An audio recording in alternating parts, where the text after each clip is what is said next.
is Gideon Maina. Now, we started off with President William Ruto led the country in the National Tree Planting Day, where he implored Kenyans to support the initiative aimed at boosting food security and the forest cover. President Ruto said the initiative aimed at planting 100 million trees will further restore weather catchment areas. And even as the reports are going to be coming in, the president expressed concern over the encroachment of existing water catchment areas and called for gazettement and fencing of the areas. Here is the president leading the tree planting holiday yesterday. Tumekata miti, tumeenda tukaishi wetland, tukaenda tukaweka kilimo mahali ambapo haifai, na ndio sababu hiyo tuko na matatizo makubwa. Hata yanatuletea matatizo ya kuwa na chakula. Kwa sababu ili tuzalishe chakula, kwanza lazima tuwe na mvua ama maji. Bila maji hakuna mimea, ni kweli ama si kweli? Bila mvua hatuwezi kwenda shambani, ni kweli ama si kweli? So kwanza, kabla hatujajipanga na vile tutakuwa na chakula ya kutosha, lazima tujipange kulinda mazingira, ndio mvua ipatikane, maji ipatikane, ndio tuweze kuzalisha chakula. This water is also a source of a 450-acre irrigation below here. People who are doing horticulture, they are depending on this water. The Q wetland here speaks for the sorry state of all our wetlands in this country. Your Excellency, the people of Makindu here have said mambo yao ni matatu. Wamesema ni maji, KO, and water. And it is ironical that they are just here near the Chulu Hills wetland, and their main problem is water. The reason Makindu River is dry ni kwa sababu ya encroachment. Watu wamekata miti, watu wameingia ndani ya wetlands kufanya farming. It is because of our own activities. And I think, Your Excellency, one of the things that Kenyans have agreed today during this green holiday is the fact that conserving our environment is everybody's business. Tukifaulu kupanda miti, mambo ya ukame, mambo ya mafuriko, hiyo ni kitu moja ambayo it will be a thing of the past for us. Tuko na wetlands 10,000 Kenya, ambayo inahitaji kazi kama ile tumefanya hapa leo. Na hiyo kazi tutaendelea nayo mpaka tubadilishe mazingira ya taifa letu la Kenya. Tuwe na maji ya kutosha, tupate mvua kwa msimu unaofaa, na tuweze kuzalisha chakula taifa letu, na tuweze kuendelea mbele kama wananchi na kama taifa. Kuna mtu mmoja alisema kwamba panda mti ambao kivuli chake haitakufaidi wewe. Kusema kwamba tupande miti ili tuweze kusaidia vizazi ambavyo vinakuja katika siku za usoni. And staying on planting trees, civil society criticized a move to deploy CSS to spearhead tree planting across the country. Now, the civil society has faulted the rollout of the National Tree Planting Program as a channel for wastage of government funds, with the deployment of cabinet secretaries to spearhead the planting across Kenya. The civil society says that job should be left to the provincial administration to handle and save the country the resources used to transport the CSS and other national government officials to the counties. And talking about counties, here are some of the pictures from and voices of Kenyans as they celebrated the first ever tree planting holiday in Kenya. Mzozano baina ya wafugaji na wakulima, kwa sababu wafugaji wanatafuta lishe ya mifugo, wakulima nao wanatafuta chakula, na hapo ndio hiyo muingiliano ndio unaleta mizozo.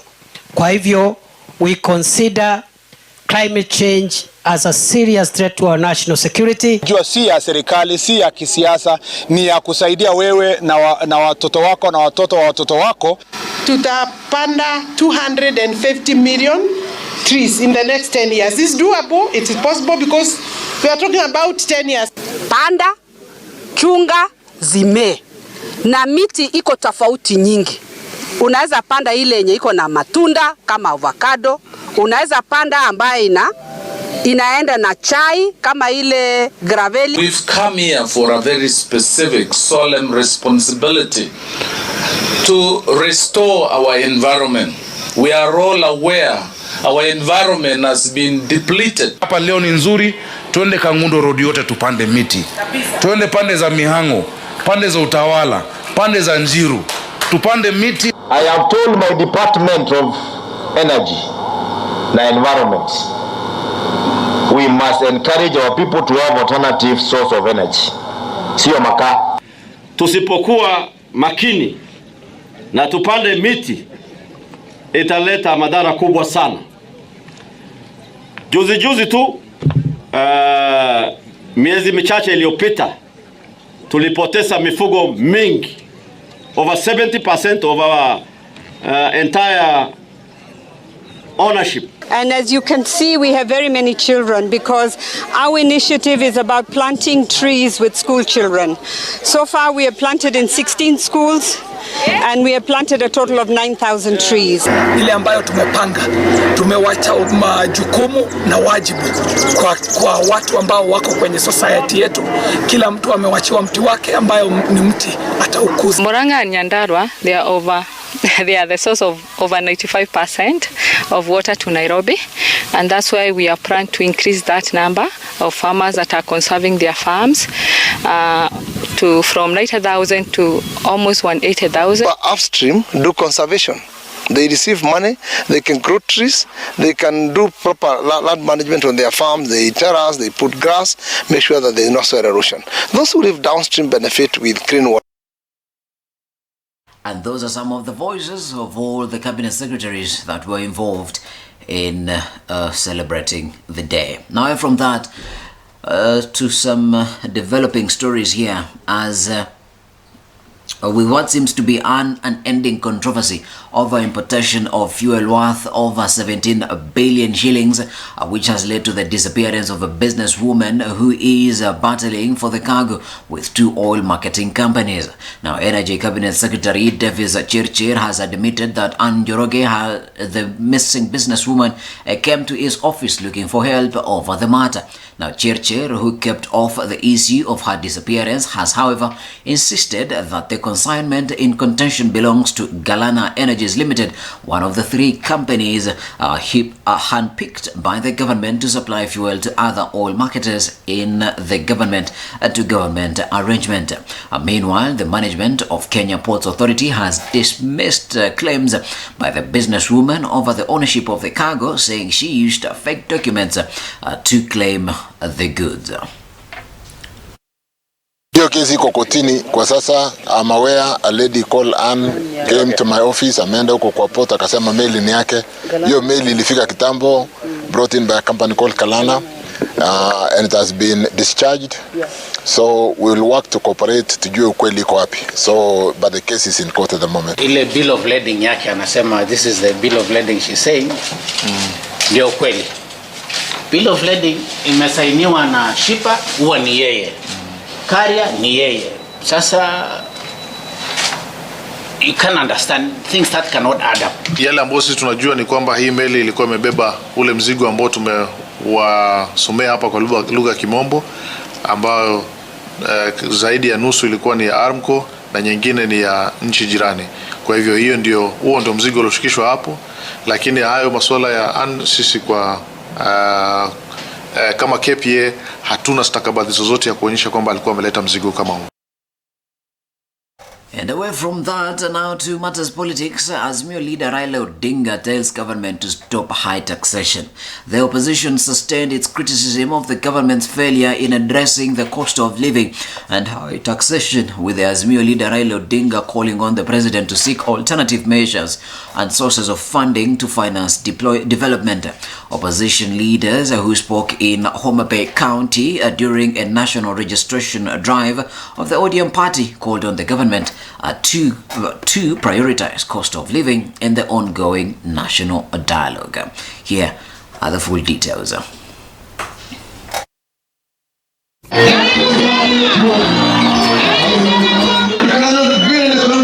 Taxation of the poor That's how not to do it.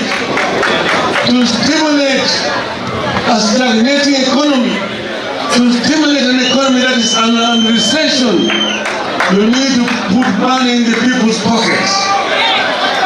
You need to introduce programs like Kazi Mtaani, Kazi kwa vijana, so that money is put in the pocket of the youth. That way you'll be able to trigger growth. You will stimulate the economy and growth will arise. Economy is in tatters, our economy is in shambles, the cost of living is high, the rate of taxation is purity. I want to remind you that there are great minds, there are great economists, there are great finance experts. We are a social democratic party that believes in social democracy, that believes in the value of humanity, that each and every Kenyan born in our country, irrespective of his or her social status, will have equal opportunity to realize his national potential. Away from ODM, but now to the United Democratic Alliance, Mount Kenya leaders demand for the Secretary General position in the party.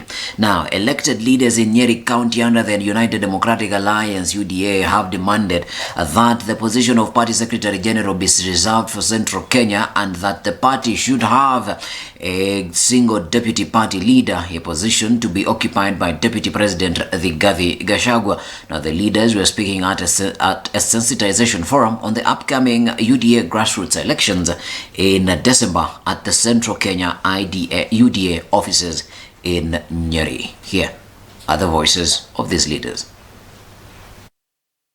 But there must be a party leader and a deputy party leader. The rest can be whatever they want to be. And we are demanding that as members of UDA. We have one party leader, and so importantly also to have one deputy party leader. Na sio ni ukweli? Kama party leader ni mmoja, deputy wake anakuwa mmoja. Chama ya UDA ikae ikiwa ya UDA.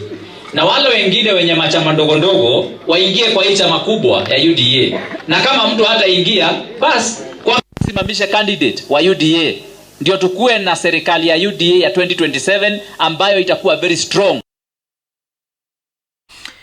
And away from matters of politics, now to matters of education, as a crisis as government fails to disburse HELB money. Now, a week after education, CS Ezekiel Machugu is assured first-year students that HELB loans had been disbursed to their respective accounts. Some students are yet to receive any of the cash. Now, first-year students from various parts of the country have expressed frustration over the delays in the higher education funding by the government, saying they risk failing to sit exams due to fees arrears.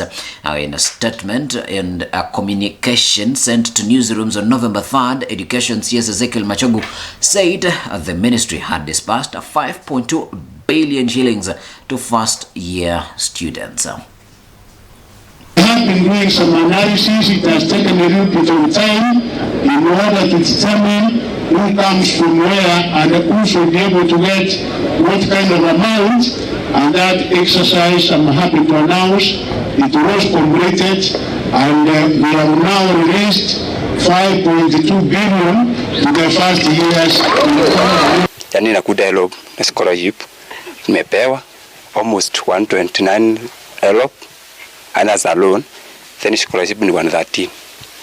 But ukienda hapo chini unapatiwa batch number lakini not paid to the account. So mimi nilikuwa nauliza how comes that tunaweza fanya exam na banda tujalipa fees. Juzi CS alikuja huko on Tuesday. Sasa alitupromise help itatoka hiyo jioni. Sasa tulikuwa tunajaribu kufungua our portals. Many of us ilikuwa inaonyesha hauja apply any loan. Yet we have applied the loan. Mbeleni tulikuwa tunaambiwa scholarship ni mingi kuliko help loan.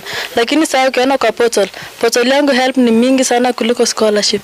So unaona hiyo pesa ni mingi sana ya help. Tutalipa aje sasa hiyo yote in future? Alafu tena bado haija reflect kwa portal. Bado portal inasoma fees mingi sana. Hatutafanya exam na tunaanza exam soon. Tumekuwa hivi like asubuhi tu tunakunywa chai, alafu lunch tunainama, then sometimes tunakula sapa. Sasa maisha naipitia so hard. Mimi nimefungiwa nyumba, nimekuja ni kwa mafriend wangu, bado serikali if possible watupatie pesa hadi nifungue tu nyumba. Vitu zako ziko ndani ya nyumba? Nimefungiwa ndani ya nyumba, sasa hivi yenye niko hizo nguo tu ndio niko nazo.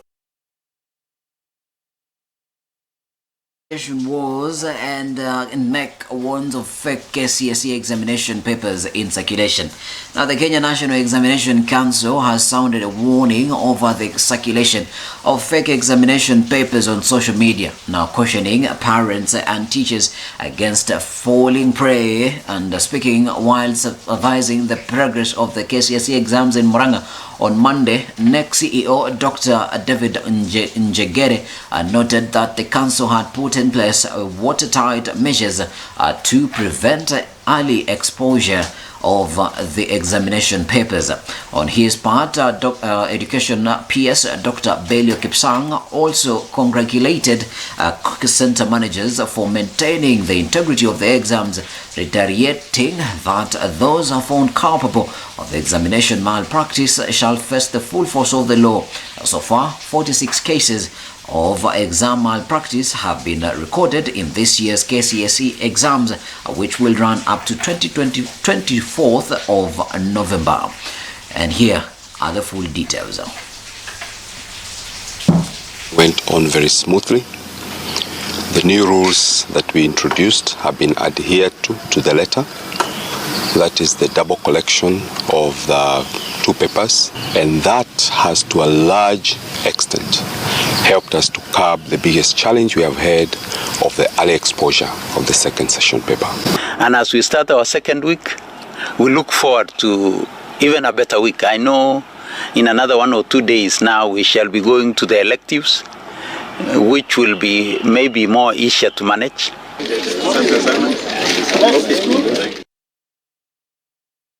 The news that are making headlines in the country. When we come back from the break, we are coming back with stories that are